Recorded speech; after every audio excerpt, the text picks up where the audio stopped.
2, 1, action. Selamat pagi Bapak dan Ibu yang hebat dan luar biasa. Pagi. Assalamualaikum warahmatullahi wabarakatuh. Waalaikumsalam. Salam sehat semuanya. Apa kabarnya Bapak dan Ibu? Alhamdulillah. Baik. Pada sesi hari ini saya akan mendampingi Bapak dan Ibu pada materi kelanjutan untuk kegiatan Upskilling tahun 2025. Sebelum kita mulai, perkenalkan, nama saya Muhammad Arif Adrianto Widya Iswara Muda dari Balai Besar Bisnis Pariwisata Jakarta. Nah, Bapak dan Ibu, materi kita terkait dengan kegiatan APRE ini ada keterkaitan dengan materi sebelumnya yang sudah Bapak Ibu pelajari. Jadi materi sebelumnya adalah menyusun laporan keuangan untuk entitas tunggal. Dan sekarang kita akan mempelajari kaitannya dengan materi menganalisis informasi keuangan. Dua materi ini ada kaitannya Bapak dan Ibu.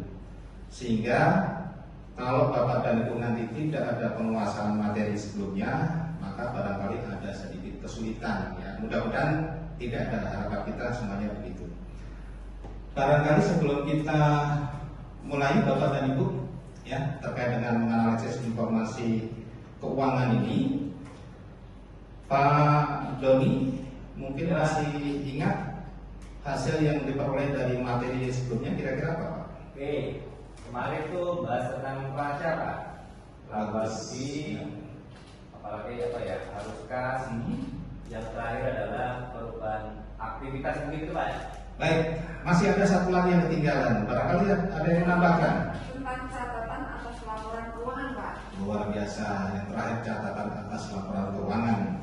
Nah, bahan dari materi yang sebelumnya itu akan kita jadikan untuk menganalisis informasi keuangan, sehingga barangkali dari sana akan mempermudah kita dalam tindak lanjut untuk materi kita. Nah, Bapak dan Ibu, yang akan saya sampaikan pertama adalah kaitannya dengan deskripsi singkat materi kita, kemudian hasil belajar yang diinginkan, terus tujuan dari analisis informasi keuangan itu. Lanjut, nanti kita dampingi Bapak dan Ibu sedikit beberapa contoh untuk melakukan analisis informasi keuangan. Nanti yang terakhir kita lakukan tes pemahaman ya. Nanti kita gunakan aplikasi Kahoot. Dan yang terakhir, barangkali nanti secara singkat ada kesimpulan yang bisa kita ambil.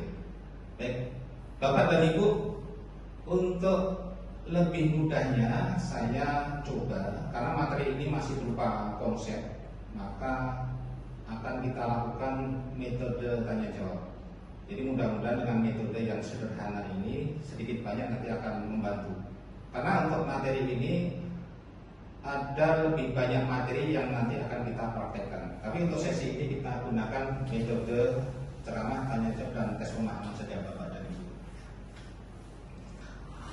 Baik, jadi hasil belajarnya setelah mengikuti kegiatan, maka Bapak dan Ibu diharapkan dapat melakukan analisis informasi keuangan dengan dua metode, yaitu metode horizontal dan metode vertikal, tapi disertai dengan interpretasi atau penafsiran dari hasil analisis dua metode itu.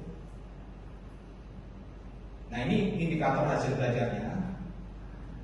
Setelah mengikuti mata pelajaran ini, Bapak dan Ibu dapat menguraikan definisi dari analisis informasi keuangan tersebut ya.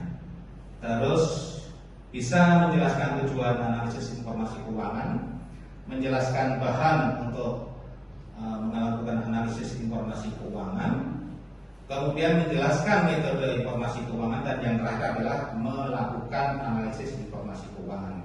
Nanti untuk melakukan analisis informasi keuangan, kita lakukan contoh dulu ya, tanya jawab Bapak dan Ibu. Baik, ada yang ingin bertanya? Silakan Bapak. Mungkin perlu diperjelaskan terkait analisis informasi keuangan itu dan seperti apa itu. Oke, baik, analisis informasi keuangan. Baik, jadi kalau terkait dengan analisis informasi keuangan, kita masuk ke definisi ya.